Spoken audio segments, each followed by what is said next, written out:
like, we did a poll that said like arresting drug dealers was the top priority. Your supervisor doesn't want to like give them a call, so that technically it's not like vote for or against, but it's like so they did like hundreds of thousands of dollars on mailings.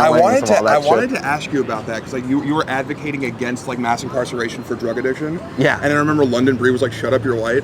Yes. Yeah. Basically. Yeah. It is funny how like identity politics is being kind of utilized to further right-wing agendas now, which is like a very odd shift from what it was supposed to do like in the 90s.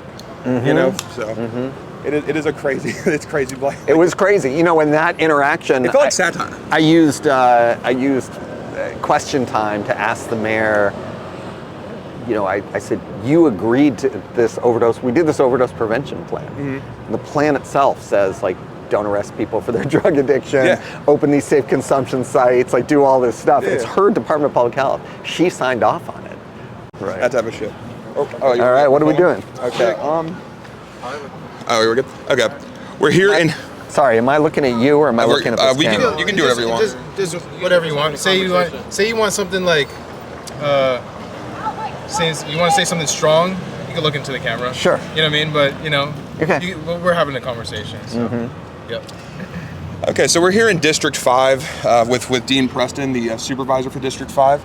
And tell us a little bit about why you decided to run for basically supervisor. Yeah, well, I mean, I spent 20 years as a tenant rights attorney, defending against eviction, suing slumlords, trying to get them to do repairs, fighting housing discrimination. And I actually got into politics really to fight for housing as a human right, and because I was kind of tired of going to all these sellout politicians who were in the pockets of the real estate industry and the big landlord groups and begging them to do the right thing only to be disappointed every time. I said, you know, I'm gonna just jump in and do it myself. So I ran first time in 2016 against London Breed when she was supervisor. Shocked everyone by coming close with 48% of the vote. But lost that race, and then when the seat opened up again in 2019, I ran and won. That's awesome. Yeah. Where do you think the disconnect comes from? Where obviously a lot of these policies are incredibly popular, but it seems that if they don't fail, they're heavily contested. What do you think is causing that in San Francisco or in the Greater Bay Area? It's mostly disinformation. You know, I mean, if you honestly put forward the question of should people have stable housing? Should we have strong rent control? Should people have a right to counsel? Should real estate billionaires get taxed to fund rent relief? Like, you know, this is not stuff that's like 50-50 for people, right? This would be like, I don't know, 80% of people, other than just the landlords, would probably say yes, right? So what happens in these races is, these issues, they become contested, not on the issue, right? Like nobody's ever run against me saying rent control is bad, right? I mean, they don't do that, they'll lose, you know? And so they end up just kind of completely fuzzing up the issue, right? And so we saw that like most recently with Prop 33, right? State ballot measure, that would have strengthened rent control. The folks opposing it, they spent over $100 million, but they didn't run campaign ads saying rent control is bad, because 70% of Californians support rent control. So they just ran a whole confusion campaign. And they made it like if you vote for that thing, you were repealing rent control. That's what they actually told people. And they spent $100 million on that. So I think we see that locally, obviously nationally, but it really is disinformation campaigns, because on the actual issues, even with the changes in the city, like people overwhelmingly support labor unions, rent control, housing is a human right, universal health care, right? These are not controversial things for most folks in San Francisco. What do you think the motive is behind those smear campaigns or those campaigns against it and stuff like that, or confusing people? What's the point of all that? It's money and power, right? I mean, when we do things like when we I wrote the right to counsel ballot measure, right? So we gave every tenant who's facing an eviction gets a free attorney, right? We passed an eviction ban in the pandemic. We passed a rent relief, like the biggest local rent relief program in US history, and we funded it by taxing billionaires, right? So we're literally taxing the real estate billionaires to then help their tenants pay the rent, right? When you do those things, and especially if you do them well and in a big way, which I think we've done through our office and through our movement in San Francisco, that hits their bottom line, right? Like when think about it, when a pandemic hits, right, and everyone's freaking out and trying to figure out like how you're going to survive, right?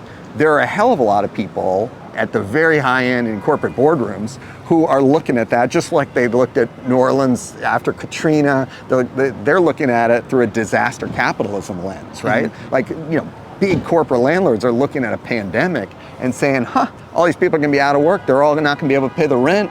All those long-term tenants, right, who are at low rents because of rent control are all going to get kicked out. Then you get someone like me coming along with the Democratic Socialists of America and the San Francisco Tenants Union saying, not so fast, right? Yeah. And when it goes to the ballot, obviously they're going to do everything they can to protect those profits and to try to make money by displacing people. So I think the bottom line is the financial side. They just want to, they view all the communities we're talking about, all the people we're talking about. As a barrier to their success, essentially. Yeah, and as a profit center, right? If they do it right, their homes and their communities are a profit center for these folks. And all the people and all the folks are organizing against them. And it's not new, right? I mean, in the 1970s when they passed rent control in San Francisco, same movement, right? There's think about how much money landlords, stays in the pockets of tenants in San Francisco and does not go to landlords since 1979. Because this city has rent control, right? I mean, we're talking like billions and billions of dollars. That's what it's about. Speaking of billions of dollars, I've noticed like a lot of people, so I used to believe in the YIMBY thing until I did some research. A lot of these housing developments are essentially just money laundering. Like you'll have people build these luxury condo complexes. No one lives in most of the units. You have in some cases foreign billionaires or local wealthy people buy them up and just use them as like portfolio assets. And then they get like essentially like the public to go along with like, look, I'm building housing, but these are giant condos that are 70% empty. How do we get that information out there that the YIMBY movement is actually kind of a paper tiger and it really doesn't do anything? Yeah, I mean, unfortunately in San Francisco especially, the YIMBY movement's mostly just an anti-progressive movement. I mean, there's plenty of affordable housing that they're not fighting for. They'll never back a tax on the real estate industry, and they primarily just are out there to use the issue of housing as a wedge issue to try to get more conservative folks elected. And they've not had a lot of success on that actually in the last decade, but we're seeing more recently some successes. But you're absolutely right. It's like all this talk about the market rate housing that's being developed here, and you walk around South of Market especially, half that stuff's sitting empty. And we did a report when in my first term where we had the budget legislative analyst of the city look at the vacancies. At that time, it was 40,000 empty homes. That went up to 60,000 empty homes in San Francisco. And just to put it in perspective, we're talking about, that's 10 to 15 homes sitting empty every night for every person who's sleeping on the street, right? It's artificial scarcity. Yeah, exactly. And so look, there's a conversation to be had about market rate housing, right? I mean, it's it's housing that mostly rich people can afford. It's investors like it because, like you're saying, it's like for them, it's national and international investors. They choose between the stock market, some other investment, or owning some condos in San Francisco, right? So for them, it's an investment, right? But the artificial part of the conversation is pretending that all that high-end housing in any way helps affordability for working class people in San Francisco. But that's the conversation they'll never have. You're either pro-housing, against housing. It's a silly conversation. The question, and when it gets controversial, is when you're talking about affordability. Right? It's like people try to paint me like I'm against, like market rate. I just don't care as much about market rate housing one way or the other. Like I don't spend a lot of time thinking about it because most of my constituents can't afford to live there. And it's like a good chunk of it's just going to sit empty.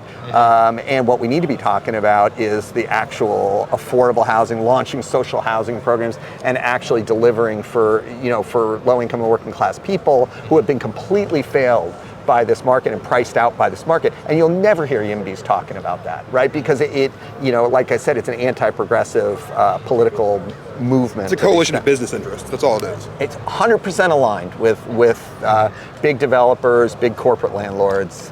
Yeah, it's just the newest, it's a younger face.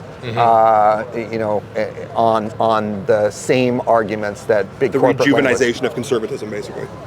Yeah. because you work with these people directly or against them, who are they and what companies are they that's actually doing, like the real estate companies that are, doing all this in particular? Yeah, and there are big corporate investors nationally, and some are developers, others there are different areas of specialty. Increasingly, they're all getting consolidated. So you have these huge empires like Equity Residential, companies like Veritas is the biggest corporate landlord in San Francisco. What we see, and I've been representing tenants for 25 years now, and have seen in that time a huge shift from smaller landlords. They still had a number of buildings. These weren't just like someone with one rental unit, right? They were still corporate landlords. They still formed their corporation, but they might have had a few buildings, right? Yeah. And 50 units or something like that. Yeah. To now, where you're increasingly seeing this stuff's just getting consolidated with these massive companies. It's almost monopolized. Just like centralizing housing markets being centralized just to these big giant companies. And they're pricing out. If you talk to these smaller landlords, they're priced out of that market. So as soon as something comes on the market now, you've got these huge, equity-backed, major investors coming in. And what's really important to understand, and when I sued a lot of these companies, I learned about their business practices in more detail. And it's very clear. They overpay for these properties compared to another buyer. Why? Because they eat them all up. Well, because they're going to kick out the low-rent tenant. Their whole business model. Eat them up, kick out the low rent. That's right. Raise the rate. That's it, right? Yeah. So It's a long-term investment, basically. Yeah. Like I told you earlier, 50. They've been planning this for 50 years. It's a 50-year plan. Yeah. So if you have a buyer who's like a small-scale landlord who's really just in it to, I'm not saying these folks, they have their own problems, some of these smaller landlords, but still, if you have someone who's like buying a building and they're just, going to calculate, use the, figure out how much to buy the building for based on how much the rent's coming in, right? That's really different than when you get some huge company that's buying that building. They don't care how much rent's coming in because their plan's to double that rent, right? And they're going to use any means necessary. So, I litigated against the earlier versions of this. Skyline Realty was an early one, then City Apartments was the next one. And same model, and these folks, were like intimidating tenants through pretty gross means just to get people out, and then they turn it over, and then that $1,000 apartment becomes a $3,000 apartment. So by intimidating these tenants, what are some tactics that they use to intimidate them? Well, in the City Apartments and Skyline edition of this, back when I was litigating, but this is 15, 20 years ago, these guys would have their security folks, quote unquote, come by, to meet the tenants and introduce themselves. In some cases, drawing back their jacket with a gun on the holster. We're talking in San Francisco. In San Francisco. When I first started hearing about this stuff, read about the Geneva Towers. Actually, they did that shit there too. 2000 to 2010. It was bad, and they were engaging in really stuff you would think of more as like stuff the mob would be doing, and it's happening, here in San Francisco. Now, we finally got the city attorney to sue them. It was a settlement where they were kicked out of San Francisco, basically, because their tactics were so bad. But there's a lot of other means that are used, right? One of the common tactics was to take over a building and then serve eviction notices on everyone. This was before we had a right to counsel. So one of the reasons a right to counsel is so important, and we have the strongest right to counsel program in the country in San Francisco. One of the reasons it's so important is because now when the landlord buys that building and the investor buys that building, they know if they serve eviction notices on everyone's getting a lawyer and going to be able to fight back. So they do it through mass eviction notices. They do it through what are called rent-evictions, where sometimes they'll come in. The Ellis Act, basically. No. Rent-evictions are they don't even serve an eviction notice. They just start gutting the unit right next to yours. And Really? they're doing work all hours of the night, like designed to push people out. Housing rights committees organized around a lot of those against landlords doing rent evictions. Wow. So all kinds of different tactics. Sometimes it's a direct, illegal rent increase. But the important thing that's at the heart of it is understanding that it's part of a business plan, right? And these folks they're often getting a discount on the building because they have low rent tenants there, right? Yeah. And then so there are certain regulations that are supposed to protect the tenants, so they're trying to get it at that discount, then come in and kick tenants out. And you just see that kind of turnover happening. I think we've done a lot as a city to slow that down, and in many cases stop it. Yeah. But it's still over the years, Yeah. you see that kind of turnover, and it changes buildings and changes neighborhoods. Yeah. For me personally, I live in Glen Park. I've been there for 12 years now. We live in an apartment, 2-bedroom apartment, me, my wife, and 2 kids, and a dog. And recently, our old landlord died. Our old landlord, great guy, never raised the rent on us. New guy comes in, buys the whole building out. Like the ones you're talking, probably owns like 15 different apartment complexes or whatever. And started raising the rent on us every year. Just slowly raising the rent, raising the rent. And then me and my wife, we looked at the laws, So we're like, okay, if you're gonna raise the rent on us, we're gonna have you fix everything in the building. Right. We have them fix everything.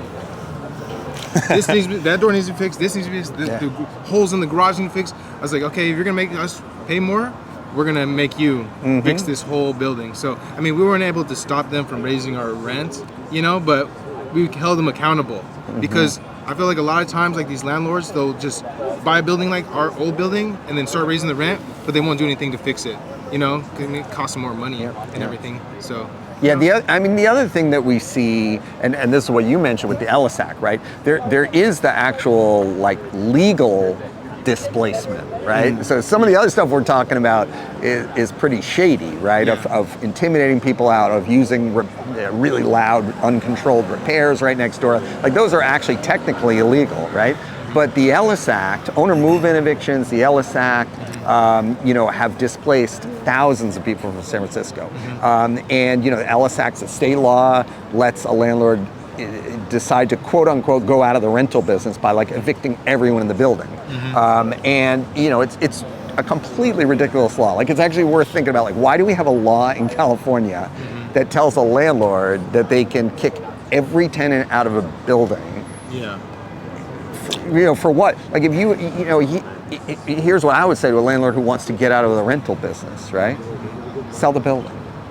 To someone who does, you know what I mean? Exactly. If housing, if you're so free market, right? And I think we all agree, right? You got a housing crisis; people need a place to live. So why would we allow someone to literally empty a building? No showing that they're not making money. They don't have to do anything. All they have to do is file some papers and go and kick everyone in an entire building out. So when I was practicing law and defending against evictions, a lot of my work was Ellis Act eviction defense. We fought those evictions, and part of why I started doing state policy work with tenants together, I formed a statewide tenants organization, was to take on some of these laws, because some of these things that are baked into California law, like the Ellis Act, Costa-Hawkins, these laws are just designed to increase rents, to allow landlords to jack up rents, and to allow landlords to do mass evictions. And the only reason those laws exist, only reason, not because they're smart policy, it's because the corporate landlord lobby has a stranglehold over Sacramento, both Republicans and Democrats, and they make sure that those laws are on the books. That's it. Is there any way to combat lobbying or essentially legal bribery in the state of California or in the country as a whole? I think the most obvious tools to do it, right? This Supreme Court seems to not be willing to take on it. I mean, they are taking this perspective you can require disclosure, when people give money, but that we don't get to regulate that. It's some form of corporate speech, right? To be able to go out there and every corporation's a person now. Yeah, and run multi-million-dollar PACs. And it's kind of, it's ridiculous. So, there are things we can, do and try to do, but they really just nibble around the edges. We gotta confront the reality, the just absurdity of a situation that treats a corporate entity or a political PAC as if it's this, a person that has the same rights as like any of us to speak, quote unquote, speak. I mean, it's ridiculous. That's pretty ridiculous. I agree. Yeah. Multinational corporations don't have enough rights in this country, and we're fighting to get them more. Your revolution right now. Yeah. I'm dumb.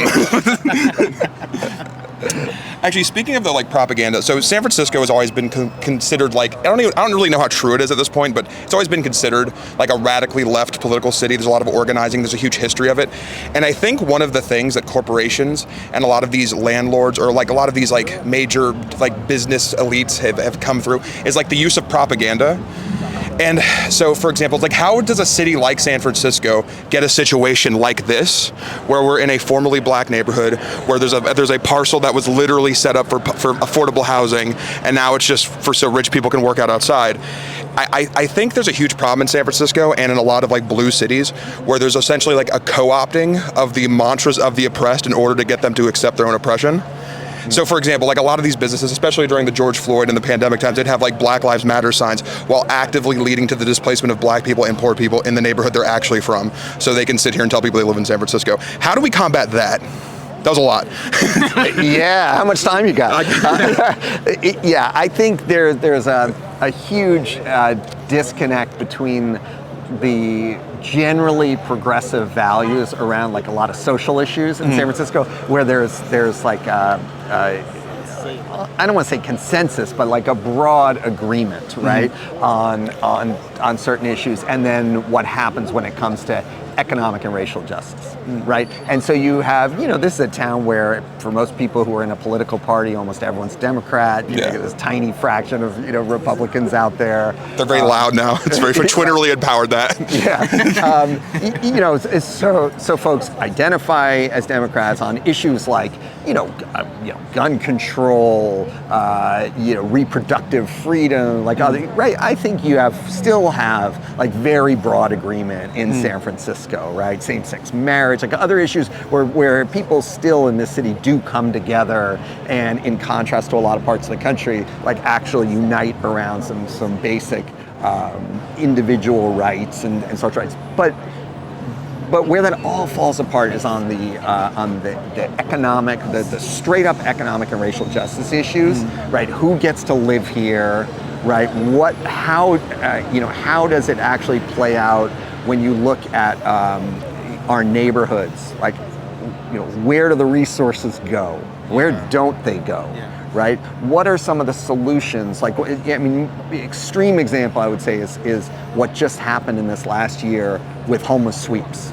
Right? That was so fucked up. Yeah, where you have where you have leaders in this city, folks who identify as Democrats who would claim to be quote unquote progressive nationally, all this stuff, are totally fine and are on the same page as a Supreme Court that decides let's just strip away any constitutional rights for homeless people and give a green light to arresting people because they're unhoused, right? Yeah. On those kind of issues, try to wrest their way out of homelessness. I know, right? Yeah, and so on those kind of issues, I don't know that we can say this city is, and the city's divided, but I don't know that we can say that this city is progressive on those issues. When it comes to how do you deal with people who are addicted to drugs and doing drugs in the street, right? If your solution to that is let's dispatch police and fill the jails with people who have drug addiction, that is, it's a horrible idea. It didn't work in the 90s. No, it's a disaster, and it never works. It's not designed to work, and to some extent what it's designed to do is make sure that people of a certain economic class, right, don't have to see poverty and see suffering. And so whether it comes to homeless sweeps or arresting folks for drug addiction, on those issues, this city has really gotten worse on a lot of those issues as we've seen, increased gentrification and increased displacement of low-income working class communities, and an increase in folks who they paid their $1 million, $2 million to get in to neighborhoods where low-income and working class people used to live and people of color used to live. Now they're there, they paid their $2 million to get in, their $1 million to get in, and feel like they shouldn't have to see poverty or deal with poverty, as they just let the police deal with it. Yeah, no, that was actually a great answer. When it comes to that too, it's like, why? How do I say this? Like I had the fucking question in my head that was like slipped my mind because I was thinking about what you're saying. Like, why do they think that like essentially like, oh yeah, no, I remember what I was gonna say. Do you think there's a part of this that like kind of benefits the prison labor? Like there's maybe like an ulterior motive where like not only are you quote unquote cleaning up the streets and making wealthy people feel more comfortable in urban areas, but also it kind of like enables the California prison system to fill their cells to essentially exploit people for cheap manual labor. Like you had like when the wildfires are happening in 2020, I was reading like a huge percentage of the people fighting the wildfires were getting paid less than minimum wage because they were incarcerated for mostly drug offenses. Do you think those two groups are colluding at all? I don't know. I mean, how much it happens intentionally versus just that. Interests are just converging. Interests, the line, exactly. Right. I mean, there certainly are people who, there are people who profit from mass incarceration. There are,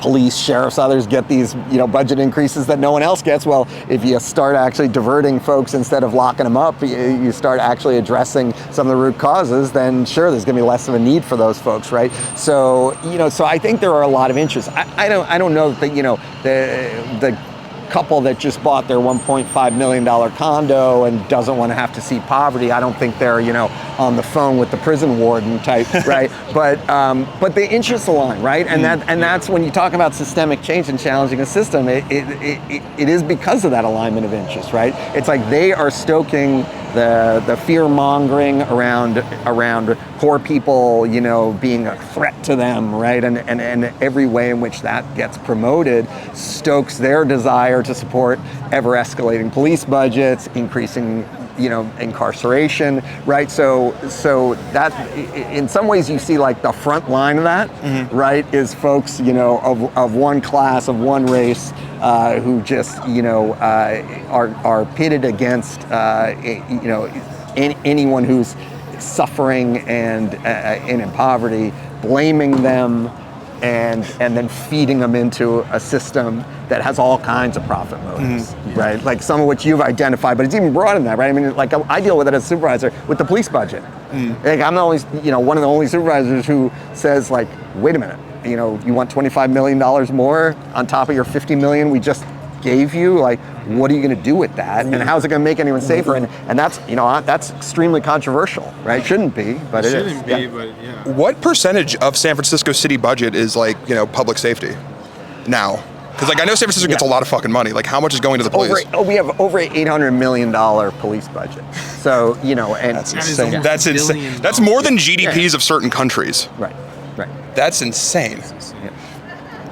And growing despite these deficits, every department gets a memo. The mayor just did a new memo for this year.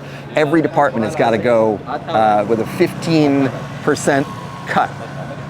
Now, there's no footnote there in her memo that says except the police department, but I can guarantee you that she will not be asking the police department to cut 15% of their budget. It's just like a given in San Francisco budgeting. Like I joined the board 5 years ago. Police department budget's gone up over $200 million just in that time.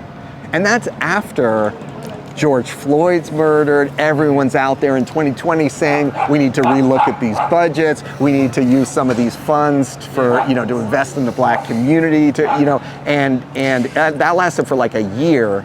None of that money was ever diverted in San Francisco. Yeah. None of it. Yeah, because London Breed was like, when George Floyd, all that was happening, she was like, defund the police, and then like she ends up funding them more. Right. It's called lying. I was like, what is that? I was like, just a year ago, you were like on the podium just saying some. Kamala Harris was saying the same shit. She even did a Wakanda Forever video. It was getting a little wild in 2020. There was a little window, people right? pleasing.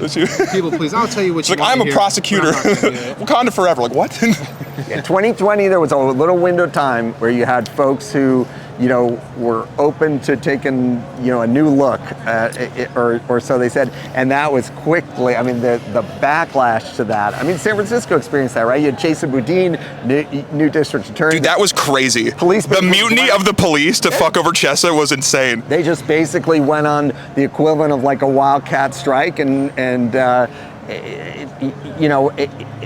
because and in part, like if you really talk to some of these folks, like what was it really about? It wasn't about like a general political philosophy. It was because he drew a line at saying he was going to prosecute, and he did, police officers if they violated the law and killed people, and like that was considered so controversial that it impacted, and this is from what a lot of officers would share, the morale of the department, because they felt like this guy's prosecuting one of their own, instead of maybe questioning the cases where people had used excessive force and killed someone. Yeah, which is like the O'Neill case. Yeah. The O'Neill case was the most like the O'Neill case where the guy got shot in the head, basically drive-by style in Hunters Point in front of the Double Rock projects. Chesa prosecuted that guy, and everyone lost their fucking mind. And I'm like, why is state-sanctioned murder legal?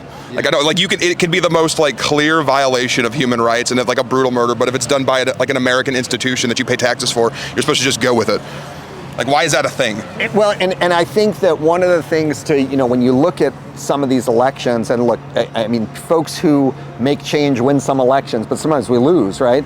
Chesa lost on his recall. I recently lost my race. And it's like, what comes at you when you stand up to these systems is, we can't, but you look at the Chesa recall. I mean, it's so outrageous when you look at, that he reduced the jail population dramatically in San Francisco, almost by half. Crime didn't go up, right? Yeah. So it was proof of concept, a concept that to a lot of us was fairly obvious, that maybe locking people up for petty crimes and ruining their lives and inflicting intergenerational harm and so forth, maybe it doesn't solve anything, maybe it actually makes things worse.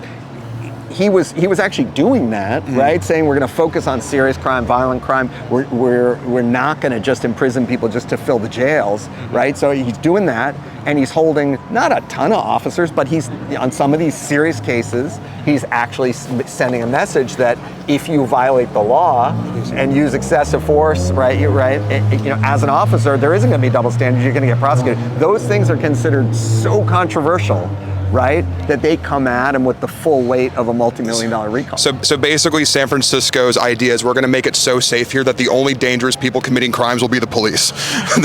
That's what the recall of Chesa Boudin was about. It seems like. I don't even know, right? Like they were. There certainly was no vision of long-term public safety coming from folks who claim they were so in favor of public safety, and like you say, complete hypocrisy when it comes to people who are acting under color of law with a badge.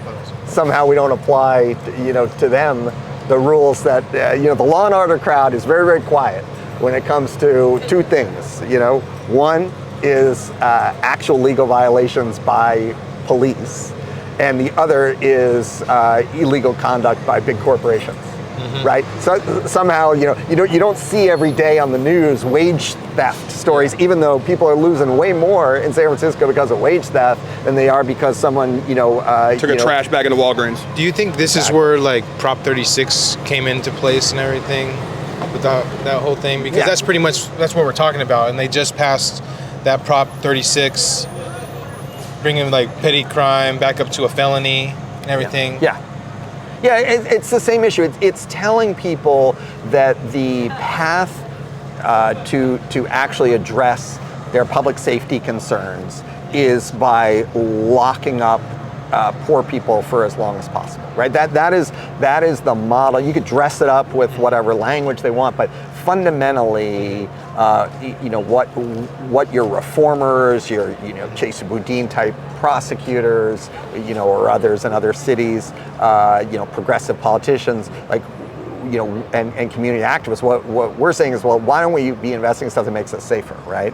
And how does it make us safer that, somebody, who steals, $20 worth of stuff from Walgreens, like, how am I safer because that person spends, 6 months, a year, whatever, in jail? Like, it doesn't really make a whole lot of sense, right? But it's packaged as like this easy solution for people. And you look at like some of these other things. I mean, look right behind us. These guys with our the vests on, the community ambassadors. Like we brought that whole program to this neighborhood, to all of District 5. Like those guys walking around, actually helping people out, some eyes and ears out there at a fraction of the cost of police, does way more to make the community safer than giving another $25 million to the police department. But that's considered like a radical thing, right?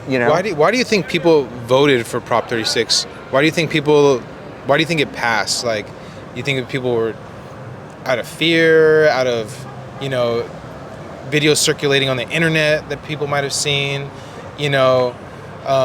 the sensationalism of crime. The sensationalism crime. Why do you think that it passed? It's the constant, viral loop and manipulation of creating fear that the right wing leads, and then the sort of center, whatever you want to call, sort of neoliberals, and the neoliberals and the corporate Democrats and the whoever in the, I hesitate to say moderates because a lot of the stuff's not moderate at all. Like center right, honestly, most. I mean, in any other country, it would probably be center right. But they follow right along, and it becomes, but part of it is giving people a false solution that's really, really simple. Right, and then just continuing, like, the reason there's crime is because the punishments. It's the whole what drove the whole 3 strikes movement, right, in California. It was like, if we, the problem is where the judges are letting everyone go, and we just need like stiffer penalties on everything, right? And so it's you gin up the fear by, and it's increasingly easy to do that with your viral videos. And news outlets that are going to circulate that nonstop, and then you propose as if it's a solution. We just need lock people up, longer sentences. Like, we're just being too, we're being too kind to everyone, right? It's the best way to convince people to be, crueler, right?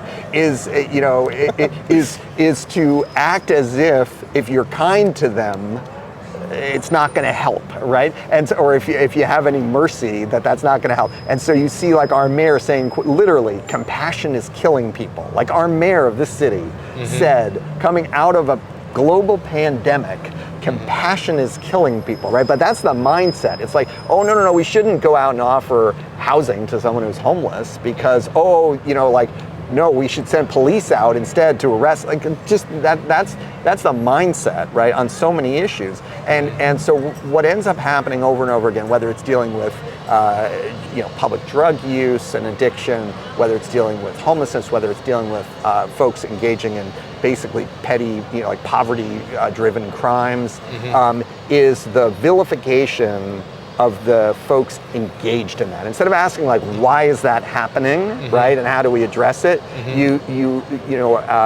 the more conservative forces blame and try to throw punitive measures at anyone in that situation. That's where homeless sweeps come from. That's where locking people up for drug addiction comes from, and that's where crazy sentences that lock people up, not just for days, but for months, years, right, for pretty minor property crimes comes from. And it's not new, right? I think what's new is it's much easier to whip up that fear. You used to have to rely on television network Fox news or what, and then cable news, and now it's just you can create your own echo chamber. I'm glad you mentioned that, because like it kind of has led to the creation of something kind of specific to San Francisco, it feels like, or like hyper specific almost, like the rise of like the right-wing grifter community journalist that's incredibly ironic when you have a guy who literally is out on the street because of lenient sentencing laws, being the face of anti-crime while allegedly pimping children. Do you think that maybe? Do you think that might be part of it? We're supposed to wait to the end. Right. I mean, it is pretty wild, and San Francisco's a great place. Well, and we laugh because on some of these things, like the absurdity is hard to take seriously, but it is serious, right? It is like a Black Mirror episode sometimes. It absolutely is, and I keep thinking you just can't make this stuff up, And part of the problem is you have a local media in San Francisco and Bay Area that is just completely uninterested in covering the hypocrisy you're talking about. Like the fact that there are actually people out there who, are themselves the beneficiary, as you say, of some leniency on the crimes they've committed, who are now out there getting paid often by these right-wing political PACs that just want to lock up people for exactly what they did, right? And so they're getting literally paid to do that. And you can't get any media to cover any of that whatsoever. They just accept these messengers. It's very easy to play the local media because they're not looking at the underlying issues. I think they know, because I've talked to, I'm a writer, I've write for Broadcast Stewart. I've talked to a lot of journalists who write for the San Francisco Chronicle, the SF Standard. They actually agree with you. They're not allowed to write about any of this shit. Right. They get shot down. So there's a literal stranglehold on public information by the corporate media. So even if they wanted to write about some of these extremely legitimate stories coming out of San Francisco, they will just essentially be edited to hell. Right. Well, don't worry about it, because we just learned yesterday that the San Francisco Standard, the billionaire blog from Michael Moritz, has now hired, I don't know if you saw this, they have now hired a reporter to cover wealth and power in San Francisco. So don't worry. He's reporting on himself. I think SF Standard is the new wave. I actually like some of the people who write for the Standard, so I feel like it's they have some good reporters, but I'll tell you this, being on the receiving end of something like the Standard, if a crime happens in District 5 during an election, you did it personally. The Standard is all over it. Their reporters are calling, they're getting comment. If it happens a half block away in a conservative supervisor's district, you'll never see an ounce of coverage. I mean, they are the most blatantly, from an editorial point of view, they have some talented writers. And that's what happens when you pay really good money to hire off as many reporters. It's not easy to find work as a reporter, so they have some talented folks in their writing, but they are effectively a political PAC, and hopefully over time some of these folks will find better places to report. It is really funny though when they blame specific politicians for crime. They're calling you why'd you shoot that woman, Dean? Why'd you do that? It's kind of absurd and ridiculous, and it also doesn't go after the underlying causes of any of these things. Right, and they only do it to progressive politicians. Right? And so, what's so interesting is you'll never see them report. I mean, our oversight work led to a 50% reduction in car break-ins in San Francisco. You'll never see that written by any one of these, conservative-driven newspapers. It's just never going to happen. But the minute, if one business gets broken into, you did it. Somehow, even if I didn't even know, I guess they think that my staff of 4 is supposed to be guarding, every building in District 5. San Francisco's mantra is it's Dean's fault. Yeah. So the public safety narratives are just so fundamentally dishonest. And if you try to actually have a conversation about okay, how does this budget for police make us safer, right? Even just being open, whatever your views, to say what is this money going to be used for, and how is that going to make anyone safer? You just get attacked nonstop for every crime that's occurring in your district, while they ignore anyone who just rubber stamps the police budget, never gets asked those questions. No, exactly. Also, I want to go back to the compassion is killing people thing, because I feel like a lot of politicians, especially politicians who at one point were poor or were negatively affected by the criminal justice system, is it a lack of self-awareness? Because for example, London Breed lived in public housing, which could be looked at as a form of compassion, and it helped her stay in the city probably and all that, and then for her to say compassion's killing people when she was younger, before she was a politician, was a recipient of what some could say compassion? Do you think there's any, like, because I look at like Raw Richie, or I look at her and I see this like underlying commonality where people like take these like political positions that would have maybe 5 years ago negatively affected them, and then they'll essentially advocate for them. And I wonder where that disconnect comes from. Are they propagandized themselves, or are they just chasing money? I don't know. So I have a crazy question. Well, I mean, I won't speculate on what's on their mind. I really, I kind of avoid trying to figure out why they're doing what they're doing. I will say that the pattern though that I see is that in order to justify all the things that their backers want, so they have to disconnect themselves from lower taxes on rich people, poor people out of sight, and increasing profit opportunities for the connected and powerful, right? In order to do that, people in power so consistently will need to blame the victim, right? The only way you get to a like compassion is killing people type mindset is where you're blaming the victim. So like the area I think where this is the clearest is homelessness, right? So if you listen to the mayor's homelessness department, if you listen to the mayor, if you listen to her press office, you listen to every one of her departments, you look at their presentations, look at all the news coverage for the last year, you'll see one stat they say over and over and over again, right? 60%, they say, of homeless people are offered services homes and refuse it, right? So, which is an interesting statement, right? Why do they put that out? Why is that in every press release? They have to do that. Because otherwise, how do they justify sending police out, right, to do sweeps and to deal with homelessness? Now, the problem is, I mean, we just did a report, and this is why an office like ours is considered so dangerous. We just did a report. It's like, what are you offering people? When you say 60% of people who are homeless are turning down homes, like, what are you offering people? Because that doesn't add up. I worked with a ton of homeless people. And no one wants to sleep outside. Advocates. Nobody's like, I want to sleep outside. One day everyone's like, fuck houses. Right. I mean, like 1 out of 100, sure, someone with like such severe mental health, or substance abuse issues or whatever. Is there someone out there who's like, I don't want a house? Yeah, but sure, but that's not like 60% of people. Like that's not what's happening, right? So what we do is we force the first report the city does that actually breaks down what they're being offered. And here's what it found. You go out and you offer someone a shelter-in-place hotel room, even a mini home type, tiny cabin, something like that, something that's somewhat dignified as a shelter, they take it. It's like 90-something%. The tiny homes are 75, 80%. The hotel rooms are like 90%.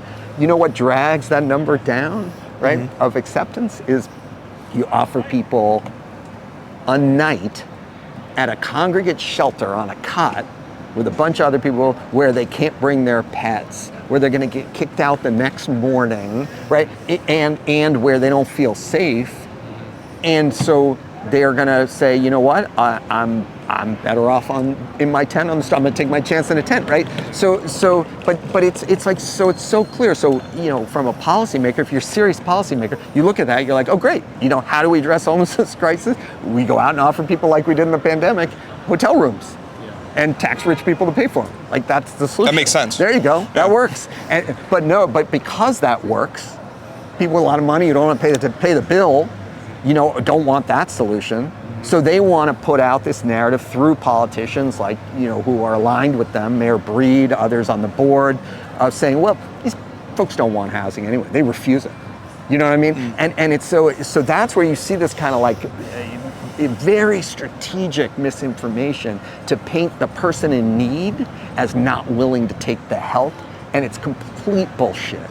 Like it's just bullshit. Like, people who are living on the street because they can't afford housing. First and foremost, they may have other issues, but they can't afford housing. And if you give them something they perceive as being better than sleeping on the street, they're going to take it. Yeah. But that costs money. And you got to tax billionaires to pay for it. Also, if you kind of showcase the success, it kind of like reality fucks up the rhetoric, pretty much. Well, and that's what happened. Like I said, that's what happened with Chase when he was in office. He showed that decreasing the jail population did not increase crime, and actually made a lot of sense.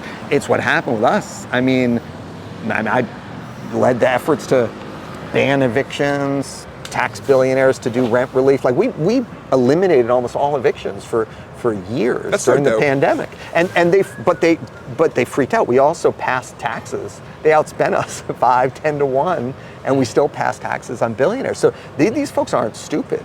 Yeah. They're looking at that and they're saying, wait a minute, you can actually stop the whole eviction industry, grind it to a halt. Instead of people losing their homes, you tax rich people to pay the rent. And they're seeing all that unfold in real time in 2000, 2001. And what we're seeing is like a backlash to these kind of successful programs in the middle of the pandemic and riling people up, a lot of fear mongering. But at the end of the day, it's, we did test out some pretty major programs here and showed they work. The whole shelter-in-place hotel program. I mean, we launched in this district. The first, we as soon as the pandemic hit, we moved all the families they were sleeping right next to each other on mats on a basement floor in the only family homeless drop-in shelter. We contacted people who owned the Oasis Hotel. It's sitting there empty. We're like, if we can raise the funds, we move all these homeless families in. Owner was like, sure, let's do it. We privately fundraise, raise the money, move everyone in. That became the model for shelter-in-place hotel program that the mayor opposed, but that housed 2,500 hotel rooms, thousands of people. We were one of the only counties in the state of California where during the pandemic, the rates of people living on the street decreased, even though all the shelters were closed, right? But again, at that time, the feds were paying for it, right? Pandemic ends, who's gonna pay for it now? If I had my way, the billionaires would pay for it. It was working. It was working. Yeah, but that's what you see, why they invest so much in these campaigns, why they fight back in this way. Yeah. I get the whole profit motive, but what's the end game? Like, they're already rich. If they're able to spend this much fucking money on these propaganda campaigns, they already have a bunch of money. They're fine. Yeah. What's the end game? I really don't, does everything have to be hell? You've got to interview these guys because I don't get it. I would think if you're a billionaire that the wonderful thing that would bestow upon you is not having to care about money. You have all the power you need. You have all the money you need. Maybe you could just go spend time with your grandkids and your friends and do good things and house people. But it's, obviously the mentality that drives someone to exploit everyone to the point where they're billionaires becomes a thing where they just need more and more and more, right? It's like an addiction to acquisition. It's like they just have to, you would think they'd see something in common with the addicts. It's just they have a different addiction. I don't get it, I mean, people criticize me because I'm not hurting for money and I own a house in San Francisco. Like, how dare you have empathy for people unlike you? But to me, the gift of that, right, in my own personal life, the gift of that is I don't have to wake up every morning worried about how I'm going to feed my kids and pay my rent. The gift of that is not, how can I go get more and screw over more people so that I have more money? It's crazy. It is really it's something I will never understand. It's a deeply antisocial philosophy. And with people who have so much privilege, so much that they could do anything, and all they do is seek more of it and make shit worse for people who are struggling. I don't understand it. So when I say you should interview them, I can't. They won't talk to me. I can't give you any insight into that. They won't talk to me. I don't get it. I don't get it. Bouncing off of that, let's talk about your 4 pillars for success. Yeah. And your idea behind that. We all know what's going on in San Francisco. So just break that down. Talk about it a little bit, and what are these 4 pillars, and why do you think it will work? Yeah, so it came out of, we were looking at what are models that actually address a street drug crisis that prevent overdoses, but also address really kind of crappy street environment where folks are doing drugs in the street and you just have this sense of kind of chaos out in the Tenderloins, and some other neighborhoods, right? And there was a delegation that came from our sister city in Zurich. They actually came to San Francisco. And we met with them and talked. They had almost the identical situation in Zurich, decades ago. They had this, it's called Needle Park. It looked like some blocks in the Tenderloins, just high crime rates, folks doing drugs, a lot of overdose deaths. Yeah. And what they did was they actually came up with a plan. Imagine that, right? Everyone just, everyone with different ideas, actually sat at a table. They're okay, here's how we're going to address this. They came up with this thing called the 4 Pillars Plan. They agreed that all 4 4 pillars. So it's prevention, treatment, harm reduction, and enforcement. And it wasn't like what we have here, which is just like the enforcement side leads everything, right? Like the police are sort of tasked with like leading our street drug policy, right? It doesn't really make a whole lot of sense to do it that way. So what Zurich did was they actually brought everyone to the table, came up with a plan called the 4 Pillars Plan. One of the key parts of it was safe consumption sites, right? So they did crack down on like public drug use, but they did it by like cops going out, not to arrest people, but being like, look, if you're gonna use drugs, like here's where you go. You know, and then there are people there to help, and you know, got rid of, like, people weren't dying of overdose death rates plummeted, crime rates plummeted, like a total success, you know. And it's not the only city that's done this. Other cities have used this kind of model. So, you know, so we asked the budget legislative analysts to like look at the Zurich model, what they did over there with the 4 Pillars Plan, and how we would do it in San Francisco. And we had this like 120-page report. It's fantastic, like detailing the whole thing. Whether there's political will to do it, who knows? But what we're doing now doesn't do anything. It's just like whack-a-mole. Like we have some good treatment stuff going on. You know, we have like DPH is out there doing some outreach. We have nowhere that people who are using drugs can go and do it safely or without risk of arrest. Nowhere that people can go, like to, you know, 40% of people who overdose on fentanyl in San Francisco didn't even know they were using fentanyl, right? So just like even doing drug checking, drug testing, stuff you could do in a safe consumption site, right? So so we don't have safe consumption sites in San Francisco anymore? We had one safe consumption site called the Tenderloin Center that the mayor set up in the pandemic, and she shut it down 11 months later. We did a resolution opposing what she was doing and shutting it down. You know, it reversed over 300 overdoses. 400 people a day were coming into the Tenderloin Center. So it wasn't perfect. You know, there things could have been improved, but it was like part of actually a real solution. And then, you know, what we did when the redistricting happened and the Tenderloin became part of my district, the first thing I did was I contacted the Department of Public Health. I'm like, okay, I now represent this area with all these, you know, high rates of overdoses and street drug use. I was like, can you send me your overdose prevention plan? They're like, we don't have one. Like there's literally no plan. In 2022, when the drug crisis has been raging for years, people dying, you know, hundreds of people dying annually, there was no plan at all. So we worked with the Department of Public Health, did the city's first overdose prevention plan. The cornerstone of it, according to the Department of Public Health, was creating these safe consumption sites. Like not one, but doing a bunch of them. At the same time, the mayor shuts down the city's only safe consumption site, right? So it's like, so what's the plan? So you ask me like, what's the plan?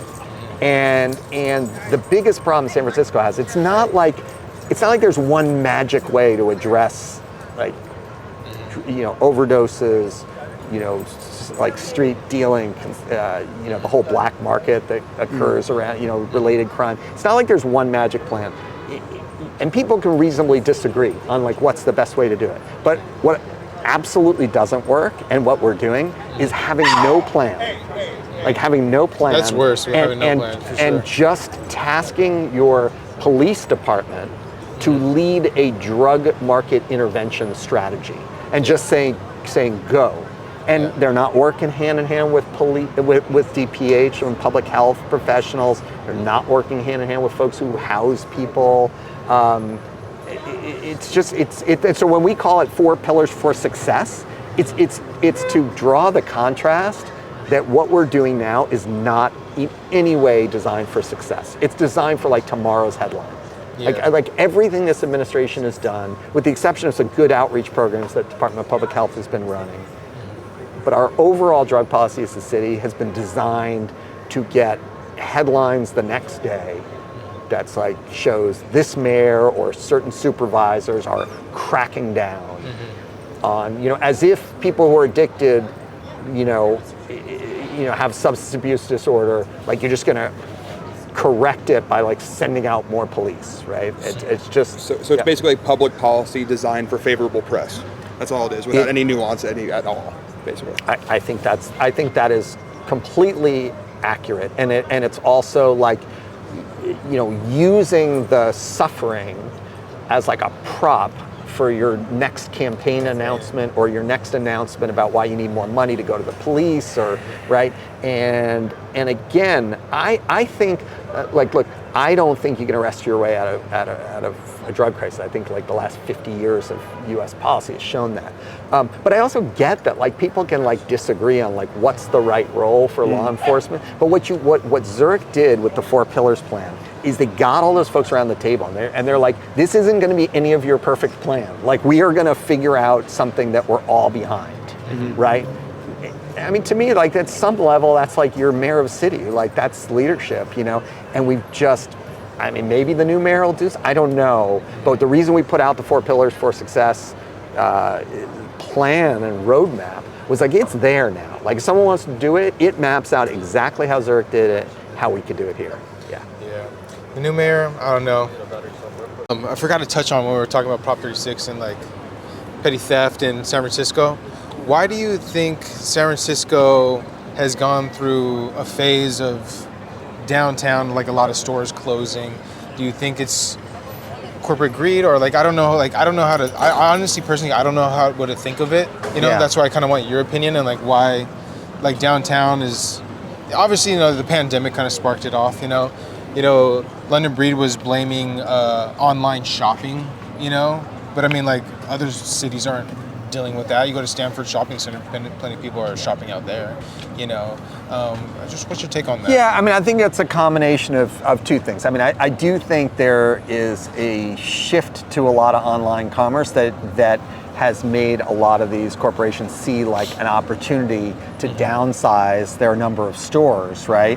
And to move to online commerce. And it's much better for them from a PR standpoint to blame someone stealing some stuff than it is to say, hey, we, you know, whether it's Walgreens or someone else, like we decided at our, you know, at our last corporate board meeting that we're going to shut down 100 stores, and your, you know, beloved neighborhood pharmacy, you know, where you've been going for 20 years is not going to be there anymore. It's a lot harder for these big companies, you know, that a lot of them were planning to downsize anyway, and to try to get people to get their stuff online.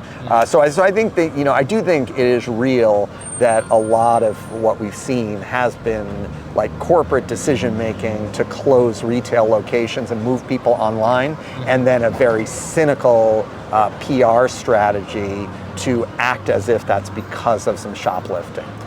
So that is a real phenomenon. The other thing, and the reason what's hit San Francisco harder than other places, is the move to remote work. I mean, our downtown is you know, a bit of a ghost town compared to what it was, because you just have, you know, you have thousands of people who were reporting to work at an office, and a lot of those have closed or moved, or people are working remotely. And so, you know, that has had ripple effects and caused a lot of businesses, you know, down there to close. You also have some dynamics of the office market and of our capitalist system on commercial rents and commercial landlords, right? Like in a free market system, a true free market system, not the one we have. We have a free market system that's, you know, very free market when it comes to poor people, and very socialism for the rich. Yeah, totally. I mean, you look downtown, right? In a different, in an actual free market, one would think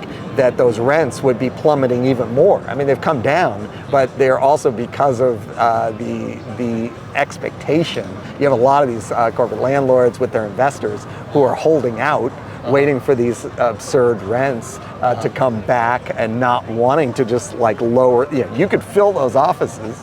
You lower the rents enough, you can fill those offices. We could bring all the nonprofits that got displaced to the East Bay back to downtown and fill a hell of a lot of these offices, right? So, but you know, so there is some artificial like inflation or maintaining of these rents that no longer make a lot of sense for these businesses that can have people working remotely. So, you know, what we're going to do with that as a city, again, you need a plan, and what we tend to get is more just like headlines, and they're headlines of you know, of things that are popular, right? So everyone likes this idea of like office to residential conversion. Like that's, you know, I'm for it. That's cool. We got too much office space down there. People need places to live.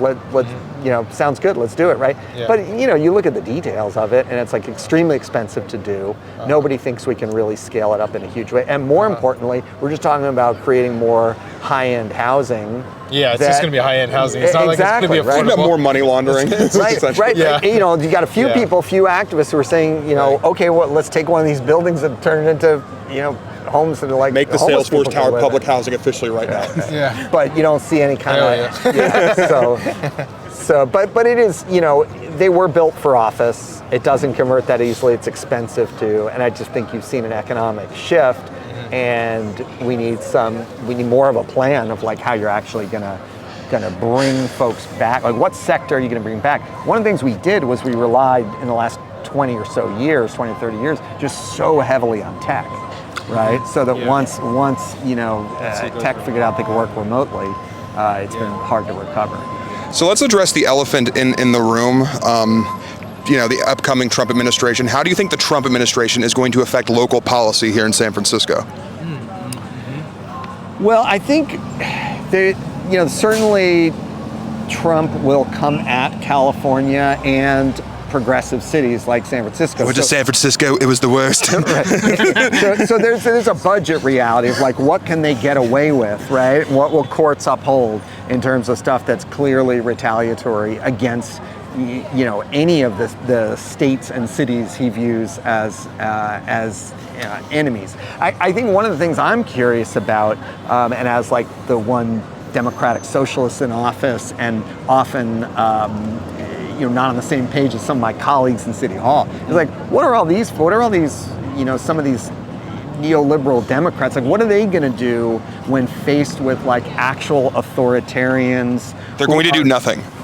I can tell you right now, they're going to do nothing. Right? Are they going to say, oh well, if we don't go along with this, we're not going to get that funding, and therefore we have to go along with this? Or are they going to stand up, take a stand? They're going to tweet. They're going to tweet really long tweets. It's going to be amazing. They're going to get the blue check mark. They'll have the character limit up, and they're going to go hard. Yeah, it really is. That's all that's going to happen. I hope not. And what I worry about, just as someone who we've been.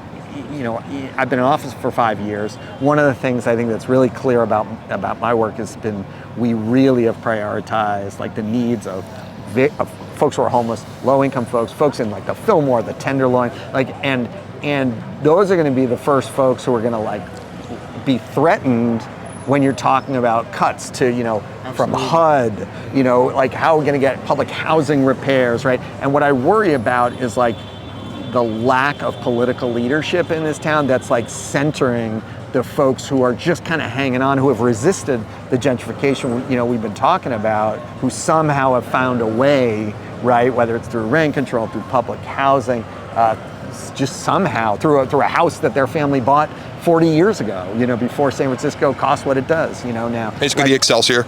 Yeah, right. It's just Viz Valley. fewer parts of town, right? But whatever their story, you do have, despite all the assaults of capital on this city, year after year after year, you still have people who are hanging on, who are fighting back. There's still, it's a decreasing number of people, right? But there's still this huge working class in this city, and I really worry in a Trump and kind of right-wing MAGA administration that's going to be targeting all these programs.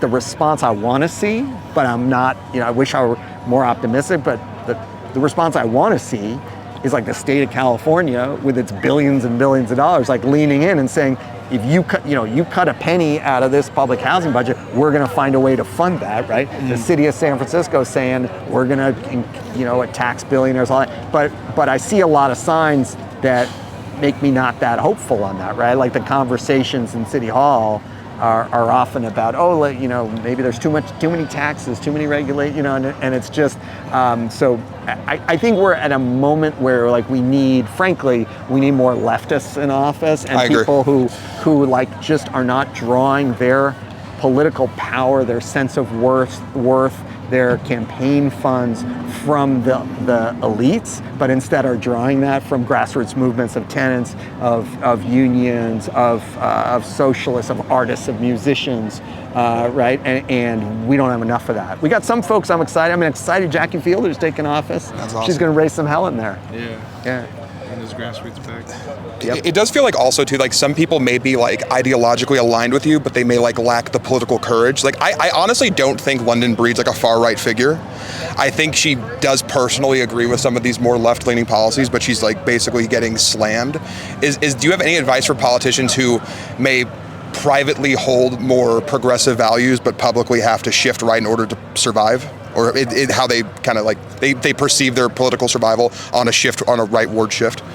I mean, I think to have a little more confidence in our ideas. I mean, I think there's this constant pressure as if you have to shift right to survive in politics. I think if we're seeing anything, it's kind of been the opposite, right? I mean, the Democratic Party shifted right. You know, I think we'd have been a hell of a lot better off if we'd gone with Bernie in 2016. 100%. You know, and we wouldn't have Trump today, right? And so it's like, you know, it's always after every election cycle, the supposed lesson from those who are, you know, very tied to corporate interests is always you got to shift right, and I just don't see that working. I have not seen that work, and I would say even, you know, here in San Francisco, I mean, I don't think that those of us who got who lost elections, I don't think it's because of the positions. I think it's because we're so effective sometimes in advocating some of these positions that it's a threat, and they pour a lot of money against you. But it doesn't mean we're wrong on our positions, and you just got to figure out how to actually. In these tight races to get your message out.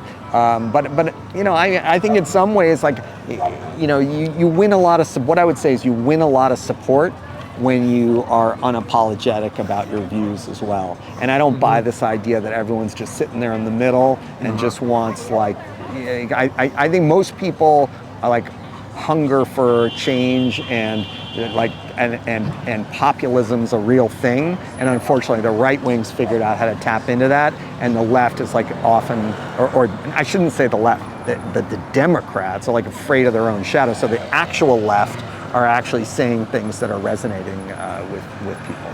So you weren't a fan of Kamala Harris's Dick Cheney endorsement, is what you're saying? Hey, right.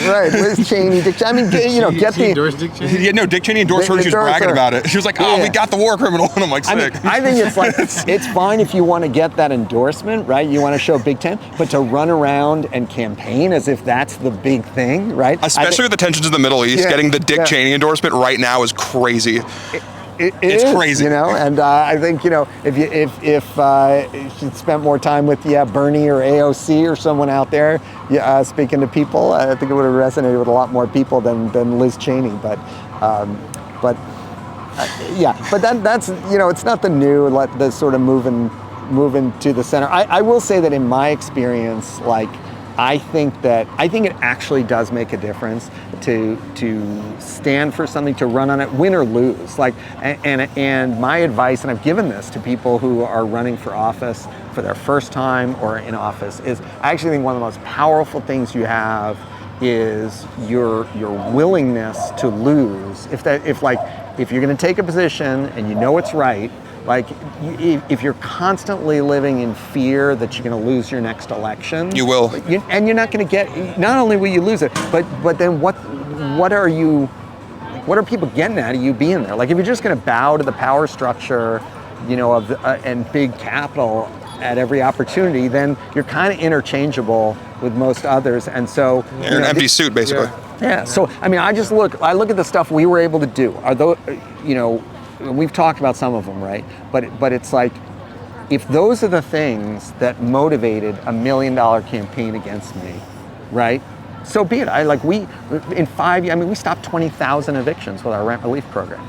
That's so dope. That's so fucking cool. So if that pisses some landlords, corporate landlords off so much that they want to fund a campaign and I lose a seat over it, you got to be willing to lose that seat. So like, someone got to go back and say, oh, you shouldn't have done that program, and I'm going to have to think, oh, maybe I shouldn't have Like, that's ridiculous, right? So we right to counsel, the empty homes tax, we did the Prop I, taxing them every time they sell, it's raised $300 million from a bunch of billionaires. Like, these are things these are the things that have like funded critical city services and muni, and like, so you got to kind of put it all on the line, fight for these things. The loss, you win or lose the next race, so be it. And then, figure out the one after that, and what we're all going to do, But speaking of billionaires, it's no secret that Elon Musk was talking spicy about you on Twitter. So if you see Elon Musk, is it in fact on site? If I see Elon Musk, so I'm gonna tell him, write that check and house some people. Like, I could house every person in San Francisco with what he finds in his, the change he finds in the couch. You heard it here first. It's on site. And you have any silly stuff you want to do? Let's wrap it up right here, and let's talk about this area right here, Dean. Like we were talking about before. So you mentioned earlier this parcel of land right here is owned by the city, and now it's a luxury gym.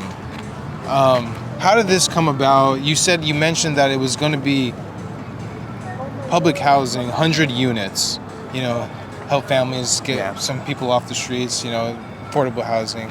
How did that all come about? Yeah, so this whole area here was used to be the Central Freeway. Yeah. And then so it was state land, and then it was given over to the city. And there was a whole plan for all these different parcels. This one here was transferred over to the city, and it was for affordable housing, for 100% affordable housing. That was over 20 years ago. Yeah. And for years, first it just sat empty, and there was this temporary interim use here, and they kept extending this interim use. Now it's Lux Fit is a gym, and occasional other stuff, and but when I came in office, the mayor's administration brought me they wanted to extend this, long-term extension. I said, wait a minute, this is an affordable housing site in a neighborhood that you wouldn't know it walking around here today, but this is a black neighborhood. This is a working class black neighborhood. And it had extreme gentrification.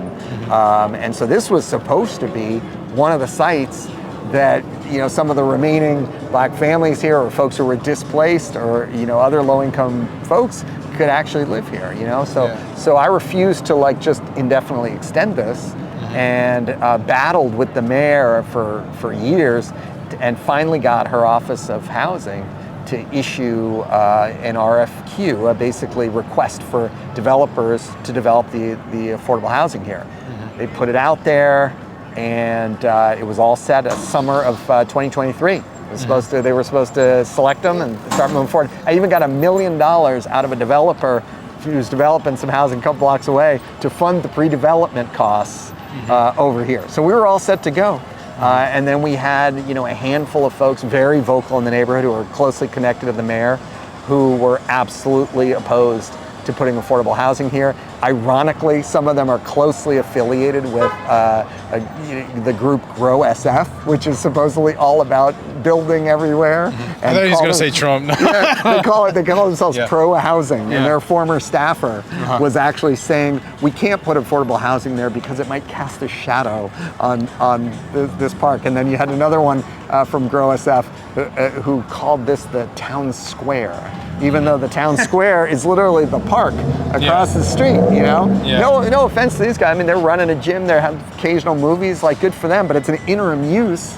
And this is where we're supposed to have affordable housing. So it's been a huge divide in the community. There's some people who really want affordable housing there, and there's a handful of folks who are connected to this mayor who have basically put the brakes on it.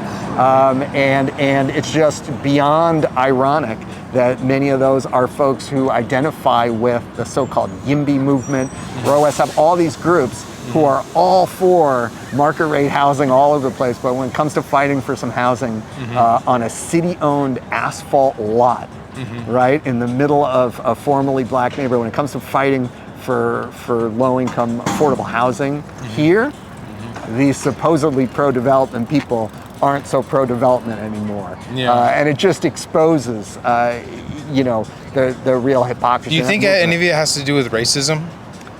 I think it is. I mean, I think it's primarily classism, but it's hard to separate the two. Yeah. I mean, you know, in our society. I mean, and again, is someone sitting there thinking intentionally about, you know, the race of who might live here or not? I don't know, and I'm not going to judge what's on someone's mind. But this stuff doesn't just happen overnight. I mean, this was a black neighborhood. This is a black working class neighborhood. There's some public housing that's been preserved and converted. There's some co-ops converted to still affordable housing through the RAD program. There's some co-ops a few blocks from here. But for the most part, you've seen a huge turnover in this neighborhood with white, you know, mostly white folks, a lot of folks in the tech industry, you know, moving into what's a great, like, dense, walkable neighborhood, and the displacement of low-income and working-class folks, and predominantly African-American folks. And so, you know, it's racist policy. That's what I would say. It is racist policy